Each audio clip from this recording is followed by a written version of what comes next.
नमस्कार, तुम्ही पाहतात मुंबई वॉच। वसई विरार महानगरपालिका रुग्णालयातून एक धक्कादायक प्रकार समोर आला आहे। रुग्णांना देण्यात येणाऱ्या औषधांमध्ये एक्सपायरी डेटची औषधे काउंटरवरून दिली जात असल्याचा आरोप करण्यात आला। या प्रकरणाचा भाजप नगरसेवकांनी आणि कार्यकर्त्यांनी प्रत्यक्ष रुग्णालयात जाऊन भांडाफोड केला। मिळालेल्या माहितीनुसार वसई विरार महानगरपालिका रुग्णालयात काही रुग्णांना औषधे देताना त्या औषधांमध्ये एक्सपायरी डेट संपलेली असल्याचे निदर्शनास आले। या संदर्भात तक्रार मिळताच भाजपचे नगरसेवक आणि कार्यकर्ते रुग्णालयात दाखल झाले आणि औषध वितरण काउंटरवरती तपासणी केली।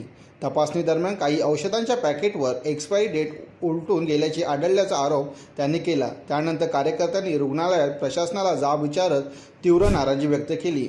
या प्रकरणात पुढे काय कारवाई होते आणि नेमके किती प्रमाणात एक्सपायरी औषधे सापडली याकडे आता नागरिकांचे लक्ष लागले आहे। अशाच महत्त्वाच्या स्थानिक बातम्यांसाठी आमच्या चॅनलला लाईक करा, शेअर करा आणि सबस्क्राईब करायला विसरू नका। धन्यवाद।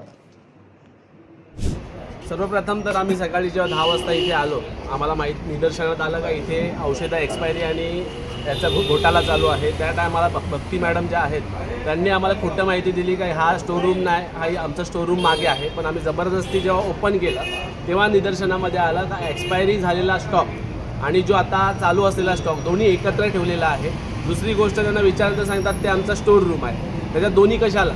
त्याच्यानंतर आम्ही त्यांच्या स्टोर रूममध्ये गेले, जेव्हा आम्ही त्यांच्या क्लिनिकमध्ये खाली गेले तेव्हा समजलं का तिथे पण एक्सपायरीचं देतात, म्हणजे जनतेच्या जीवाशी पण खेळतात आणि स्कॅम पण करतात, म्हणजे करोडोचा घोटाळा चालू आहे इथे ते निदर्शनात आलं। आता तुम्ही बघा, तुम्ही आता अशोक शेळकेंचं तिथे भांडणसुद्धा झालं त्या गोष्टीवरनं, तर तुम्ही त्याच्यावर ब्रँड का लिहिता? याचा अर्थ तुम्ही जो माल खरेदी करता 2 महिन्यात जे एक्सपायर होणारा माल जो आहे तो तुम्ही आज विकत घेणार का? हे लोक आज विकत घेतात जो 2 महिन्यानंतर एक्सपायर होणार आहे, म्हणजे हा लाखो करोडो रुपयाचा घोटाळा चालू आहे। आणि आज आम्ही नगरसेवक म्हणून सगळ्यांनी तिथे आम्ही सांगितलं की अशा लोकांवरती कारवाई झाली पाहिजे, यांना सस्पेंड केले पाहिजे।